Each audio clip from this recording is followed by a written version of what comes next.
roule, là, je me rappelle même plus. Oui, ça roule. Bon. Parfait. Bonjour, c'était Junior Wildcat. Donc, bienvenue au deuxième Wildcast de l'année. Je suis avec Captain Cheno en ce moment et on va lui poser les questions dont vous étiez curieux de lui poser sur Instagram. Donc, Parfait. bienvenue. Merci Merci. d'avoir décidé de participer à Ça fait l'entrevue. plaisir. Et d'où vient votre passion pour l'enseignement? En fait, j'ai fait les cadets moi-même. Donc, enseigner, ça fait partie de mon ADN parce que j'étais staff. Puis, je voulais devenir une enseignante. La vie a fait que mon parcours professionnel a été différent, mais je voulais être professeur. Alors, enseigner pour moi, c'est juste normal. Qu'est-ce qui vous a incité à devenir officier dans le programme des cadets de l'air?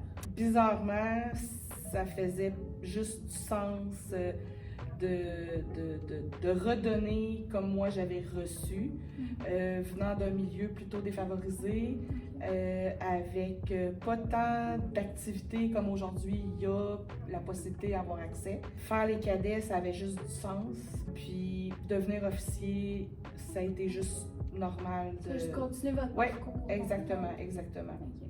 Pouvez-vous nous partager un moment mémorable qui vous a comme marqué durant votre parcours en tant que cadet ou à l'escadron 338? Je viens de Québec originalement, du 7 de FUT Lac-Saint-Charles. Puis, je faisais partie du drill team, de la drill de précision qu'on appelait nous. Ouais. Puis, on a gagné la médaille d'or une année. On s'est qualifié en médaille d'or avec ma gang et moi. Puis c'est une sensation extraordinaire de faire partie. Tu sais, t'as comme un but, Ouais. t'es juste mindé à ça, puis on s'en va tout à la même place. Je me vois dans les jeunes se réaliser à chaque semaine. On fait une différence pour eux autres, tu sais. Ouais. Ça me tente pas toujours de venir au cadet, Mhm. comme probablement que les cadets, comme vous, Ouais, comme la vous majorité avez fini de tous les l'école, staff. vous avez fini l'école, tu sautes dans ton FTU, puis tu t'en vas au cadet, tu sais. Mais un coup rendu, c'est comme, yes, tu sais, je suis là, puis c'est comme, enjoy, tu sais. Ouais. Qu'est-ce que vous trouvez qui est plus gratifiant pour vous en mentorant les cadets? J'ai eu le plaisir, j'ai le plaisir d'être officier depuis plusieurs années. Et quand j'ai, par hasard, à rencontrer des gens qui me reconnaissent, qui m'ont pas vu depuis très longtemps, puis qu'ils me disent « Madame Duchesneau », puis là, je suis comme « Oui, mais t'es qui? » « Ah, mais j'ai été votre cadet en 2009, j'ai été votre cadet en 2001 quand je suis déménagée ici sur la rive sud de Montréal. » Tu sais, c'est comme « Wow! Pourquoi qu'ils me reconnaissent? » Tu sais, je me dis, probablement que j'ai passé dans sa vie, des fois longtemps, des fois plus ou moins longtemps, mais je l'ai marqué, tu sais. Fait que pour moi, ça c'est de faire la différence, là. Selon vous, quelles sont les meilleures qualités pour devenir un leader dans les cadets que vous croyez que vous-même vous représentez? Pour être un bon leader, il faut avoir été un bon suiveur. Il faut être à l'écoute. Il ne faut pas juste être directif. Non plus qu'il ne faut pas juste « pouvez-vous faire telle chose ». Des fois, être un leader, c'est de prendre des décisions qui ne font pas plaisir à tout le monde, mais qui sont avec tes valeurs à toi. Moi, je suis une maman dans la vie, fait que mes valeurs sont très axées sur le bien-être des enfants, parce que d'abord et avant tout, vous êtes des enfants. Fait que, tu sais, être un bon leader, c'est croire en mes valeurs, puis d'essayer de les transmettre avec les jeunes, tu sais. Fait, mais d'être à l'écoute, c'est super important. Puis j'ai pas peur de mettre les mains dans la soupe, dans la boîte, quand il faut que ça soit boiteux. J'ai pas peur, tu sais, de participer puis de dire oui, je suis dans le jus, on y va tout ensemble, mais après ça, on ressent beaucoup de gratitude. Fait que c'est gratifiant d'être un leader aussi, tu sais, quand tu vois que tout le monde va bien, puis ils sont comme ah, c'est cool, aujourd'hui on a passé une belle journée, puis oui, t'es fatigué, puis tout, mais être un suiveur, c'est aussi fatigant parce que, tu sais, oui, tu reçois tout le temps des ordres, tu as l'impression que c'est des ordres, mais c'est pas juste. C'est pour ton bien. Puis c'est devenir un leader aussi, c'est de prendre des trucs d'un peu de tout le monde, puis de faire quitter toi après, tu sais. Quelle est la leçon la plus importante que vous espérez que les cadets retiennent de leur séjour à l'escadron? Tout seul, tu vas pas nulle part. En gang, on est tous plus forts. Fait que, tu sais, c'est vraiment travail d'équipe, plus. Quelle est la chose la plus drôle dont vous avez été témoin durant votre parcours en tant que cadet ou officier? Ah mon Dieu, le plus drôle. On a des fous rires des fois. C'est comme. On l'a tellement ri qu'on s'en souvient pas. Là. Fait que, mais rapidement comme ça, non, ça me vient pas. Si vous aviez à choisir une chanson thème pour l'escadron, ça serait laquelle? Ma chanson fétiche de tous les temps, c'était la chanson que j'avais sur mon camp d'été en 90. Pour moi, More Than Words, c'est plus que les mots. C'est l'émotion, la chanson est extraordinaire. Moi, je l'aime en version acoustique. Guitare, c'est très simple, mais ça dit tout. Fait que, écoutez ça, vous allez voir. Quel est votre exercice ou événement préféré de l'année? Le souper de Noël. Souper de Noël, Le souper partage de Noël. Pour moi, tu sais, je suis une maman. Oui. Et j'aime quand tous les enfants sont ensemble, on a l'opportunité de s'habiller chic en Noël. J'amène un plat, puis tout le monde goûte des bouffes différentes, de plusieurs cultures différentes. On se parle. Puis, tu sais, ça nous permet vraiment comme un shutdown. Le début de l'année, dans les cadets, c'est un cauchemar. C'est un cauchemar d'organisation. C'est du nouveau personnel à de nouveaux postes, des gens qui quittent, des gens qui arrivent, des gens qui ne connaissent pas tous les cadets. La mentalité à l'escadron, parce que chaque corps de cadet escadron a sa mentalité, tu sais. Alors, t'amènes ta couleur, t'amènes ça avec toi. Donc, je trouve que le souper de Noël, c'est un beau moment de partage. Avez-vous des conseils à donner aux jeunes cadets? Soyez vrais, soyez authentiques, soyez à l'écoute de ce qu'on vous dit. Faites ce qu'on vous dit, même si des fois vous pensez que c'est pas important. Regardez les staffs autour de vous, puis imprégnez-vous de qui ils sont, puis allez chercher un peu de tous et de toutes. Donnez-nous la chance de vous transmettre nos connaissances aussi, accepter des fois que c'est pas toujours, on n'est pas toujours d'accord sur ce qu'on va faire, mais de prendre les commentaires, c'est toujours bon, tu sais. Si vous pouviez vivre n'importe où dans le monde, où est-ce que ça serait? En Italie, définitivement. En Italie? Pourquoi l'Italie? Parce que c'est mes valeurs de famille, de bouffe. C'est la musique, c'est le bon vin, évidemment. Vous vous sentez à votre place? Je me sens heureuse en Italie. Les fleurs, les fruits, les légumes, tout est beau. Les couleurs, toutes les couleurs sont comme vraies. Pour moi, c'est ça. Le monde est vrai. Oui, exact, c'est ça. Si vous pouviez changer une chose dans le monde, ça serait quoi? La pauvreté. Malheureusement, on n'est pas toutes égales. Pas de privilégiés. Exact. Puis ça me rend émotive. Oh. Être pauvre, c'est pas juste pas avoir d'argent. C'est des fois des parents qui sont pas présents. C'est l'étude. On n'est pas toutes avec l'éducation. Il y en a qui travaillent vraiment fort pour avoir ce qu'ils ont. Puis ils savent pas, mais ils sont plus riches. En connaissance. Exact, tu sais. Autant qu'il y a des riches, qu'il y a des ultra pauvres qui vivent avec rien. Paycheck to paycheck. Puis, tu vas les mettre côte à côte, puis tu vas leur demander c'est qui sont les plus heureux. Et c'est probablement les gens les plus pauvres qui sont les plus heureux, tu sais. Parce que quand tu es riche, tu as besoin d'être toujours plus riche parce que tu en veux toujours plus. Tu sais, mais oui, la pauvreté, c'est de pouvoir avoir de la nourriture. Des enfants, c'est pas censé travailler, là, c'est pas censé t'aider à payer un loyer. C'est censé d'aller à l'école, puis d'apprendre à lire, puis à écrire, puis de se rendre compte qu'il y a autre chose que leur petit village, là, des fois, tu sais, que...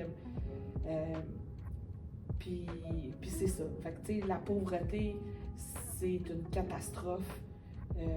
Puis malheureusement, tu sais, on passe à beaucoup de pays, mais au Québec, il y en a vraiment beaucoup, tu sais.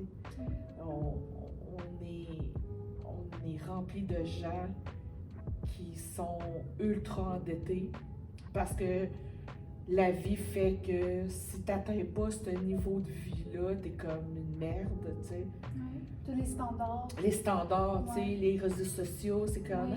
tu sais, c'est comme, tu sais, tu peux pas suivre toujours ça, tu sais. Ouais. Fait que la pauvreté, c'est une catastrophe, là, tu sais. C'est comme là, on va le voir encore plus avec le temps des fêtes, tu sais. On fait les paniers de Noël, Ouais. la distribution. Je fais partie d'un organisme qui distribue des jouets à des enfants qui sont à la DPJ, tu sais. Ouais. Fait que c'est pas censé d'être ça. C'est pas censé que les enfants aient pas de cadeaux à Noël, tu sais. C'est pas dans l'ordre des choses, tu sais. C'est sûr que t'as la différence de l'enfant qui a une auto à Noël versus un enfant qui a une orange ou une pomme, tu sais. Ou qui a rien du tout, tu sais. Fait que, mais là, c'est ça. Pour moi, C'est drôle parce qu'on dirait que les mentalités aussi ont beaucoup évolué parce que, mettons, si moi je pense à ma grand-mère, là, justement quand elle recevait un orange à Noël, là, Ouais. tu sais, puis ma grand-mère, genre, elle a pas comme été. Elle a été élevée sur une ferme, là, mais elle était pas non plus comme dans la rue, puis genre, elle, genre, avoir un orange, genre, dans ce temps-là, c'était comme. Wow, c'est ça. Puis là, de nos jours, c'est comme, j'en ai dans ma cuisine, là. Ouais, c'est ça. Ouais. C'est ça. Mais tu sais, moi, mon plus beau cadeau de Noël, c'était un réveil matin, là. Ouais. Tu sais, j'avais 10 ans. Fait que c'est ça. Quel est le meilleur compliment que vous ayez jamais reçu? Ben, que je t'ai dévouée. Tu sais, quand la personne vient te voir puis qu'elle dit merci d'être là, c'est un peu d'être dévoué puis d'être présent, tu sais. Comment pensez-vous que les cadets, grâce à leur expérience dans l'escadron, dans le programme des cadets de l'air, comment vous pensez que ça va les aider rendus à l'âge adulte? Ben, par la discipline, par l'esprit d'équipe. Tu sais, aujourd'hui, on vit en société, donc travailler avec les différentes personnes, avec les différences de tous et de toutes, de leur donner des responsabilités. Tu sais, il faut que tu apprennes sur les camps d'été à faire ton lavage, à faire ton lit. Si on t'amène en survie, ben il faut que tu fasses ton bagage. Oui. Il faut s'assurer que tu aies tout ton matériel. Fait que ça fait partie de te prendre en main, de prendre tes responsabilités, puis d'assumer les erreurs que tu fais, tu sais. Fait que ça, c'est un peu t'amener vers l'âge adulte, de faire des bons choix aussi.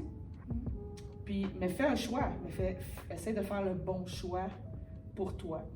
Donc, on est maintenant rendu à la partie de l'entrevue où je vais poser des questions super rapidement et Captain Cheno va devoir répondre la première chose qui lui vient en tête. Êtes-vous prête? D'accord. Oui. Est-ce que vous croyez aux extraterrestres? Non. L'ananas est-elle une garniture qui doit être sur la pizza? Non. Préférez-vous les chats ou les chiens? Chien. Croyez-vous aux fantômes? Oui. Feriez-vous du parachutisme si vous aviez la possibilité? Maintenant, non. Quand j'étais plus jeune, oui. Est-ce que vous en avez fait? Non. Non. jamais. Dormez-vous avec des chaussettes? Non. C'est la bonne manière. Avez-vous déjà menti sur votre âge? J'ai pas besoin parce que tout le monde me dit que j'ai de la plus jeune que mon âge. Chantez-vous sous la douche? Oui, fréquemment. Selon vous, est-ce qu'un bol de céréales est une soupe? Genre, je mange pas de céréales et non, ce n'est pas de soupe. Pensez-vous que le voyage dans le temps sera un jour possible? Je l'espère. Pourquoi?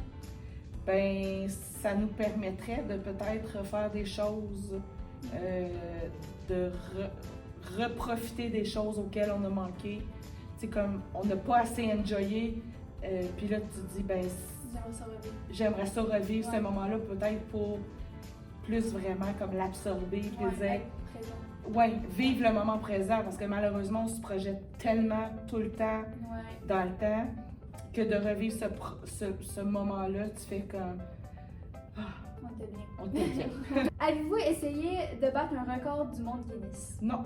Quelle est la chose que vous avez toujours voulu essayer mais que vous n'avez pas encore essayé? Ben, n'importe quoi. Piloter, je pense que j'aurais aimé ça. Un avion, genre. Ouais, j'ai accès, parce que mon conjoint en possède 2. J'ai pas le guts de le faire, mais j'aurais, je pense, aimé ça, le faire. La liberté, en fait. Ouais. Ouais. Si vous pouviez dîner avec un personnage historique, qui serait-il et pourquoi? Je pense que ça serait Elisabeth II. Et j'ai, comme plusieurs gens, écouté The Crown, Oui. la série. Absolument. C'est sûr que c'est romancé et tout ça, mais tu sais, elle a été projetée avec le pouvoir, elle était super jeune. Puis je pense que tout de même, elle s'en est bien tirée. Tu sais, parce qu'on pense beaucoup à la reine, tu sais, mais derrière ça, il y avait une femme puis il y avait une mère, tu sais, que je suis pas sûre qu'elle a toujours vécu le moment présent non plus, tu sais. C'est ça, savoir qui était derrière ce que les gens disent. Oui, exactement, oui. Tu sais, elle a quand même vécu 100 ans. Fait que... Si vous pouviez maîtriser instantanément un instrument, lequel serait-il? J'ai joué de la trompette longtemps. J'aimerais pouvoir me remettre à la trompette. Quelle est une compétence que vous avez que la plupart des gens ignorent, comme un hidden talent? Ben, je tricote. Moi aussi. Moi aussi. Fait que ça surprend beaucoup les gens, mais moi, je suis une très manuelle, très beaucoup le manuel. Fait que c'est ça, je tricote. C'est bien. Quel est un livre ou un film qui a changé votre point de vue sur quelque chose? J'ai lu le livre La liste de mes envies. C'est une dame qui gagne un gros lot, qui doit apprendre à vivre avec ça. Fait que tu te rends compte que finalement, même si elle a gagné beaucoup de sous, c'est pas ça qui fait qui elle est puis son entourage. Fait que, tu sais, à partir du moment où tu es riche, souvent les gens se collent à toi, mais ils t'apprécient pas pour nécessairement ce que tu es. Ouais, c'est ça ton enfant. Fait que, mais la liste de mes envies, c'était un livre extraordinaire. Si vous aviez une machine à remonter le temps, à quel moment de l'histoire iriez-vous? Ah, j'aimerais tellement retourner quand Neil Armstrong a marché sur la Lune. C'était un grand moment. Ouais, c'était, tu sais, ça semble être comme plus gros que. Tu sais, ça fait penser au World Trade Center là, qui est arrivé en 2001. Tu sais, comme tout le monde est arrivé devant leur écran, puis c'était comme. Juste ça, les journaux, tout le monde, tu sais, comme, c'est Ouais. ça, j'aimerais. Je trouverais ça vraiment cool. Là, ouais. Quel est votre plat réconfortant préféré? En fait, je suis une madame dessert. Mon plat préféré est définitivement la pudding au chômage. Oui. Oui. Oui. C'est le premier dessert que j'ai appris à cuisiner, que j'ai peaufiné à ma main avec les années, et c'est quelque chose que je réussis vraiment super bien. Et je pourrais manger le plat au complet, à moi toute seule, sans problème. Si vous pouviez avoir un super pouvoir, lequel serait-il? Je remonterais le temps. Si vous pourriez être un personnage de film ou série télévisée, lequel serait-il? Oh là là. Moi, j'ai vraiment un faible pour Indiana Jones. Pour son excentricité, par sa fougue, je pense que je serais Indiana Jones. Si vous pouviez avoir un animal réel ou fictif comme animal de compagnie, lequel serait-il? Moi, je suis une madame qui adore les chevaux. Quel est le meilleur conseil que vous ayez jamais reçu?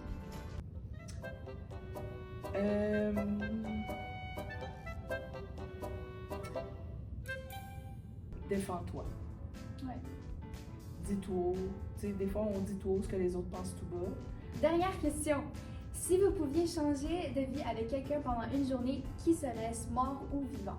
Et je pense que je ne changerais pas de vie. Donc, je pense que, tu sais, peut-être jeune, j'aurais peut-être eu le goût de changer de vie avec quelqu'un, mais je me plais à dire que je suis sur mon X. Probablement que je retournerais vraiment loin, là, comme je dis, dans un moment historique, dans une plaque tournante de l'histoire, là, tu sais. Mais il n'y a personne qui me vient en tête comme ça. Peut-être que je serais Neil Armstrong pour aller marcher sur la Lune, finalement. One in a lifetime experience. Oui, exactement. Ouais. Juste comme faire, c'est moi, Ouais. la première femme qui a marché sur la Lune, en fait. J'aime bien le concept de prendre ma place comme femme. Fait que, je pense que j'aimerais ça. Mais c'est bon, merci beaucoup Ça pour me fait votre temps. plaisir. Merci d'avoir regardé la vidéo et je vous vois pour le prochain Wildcast. Bye bye! Merci. Ça fait plaisir.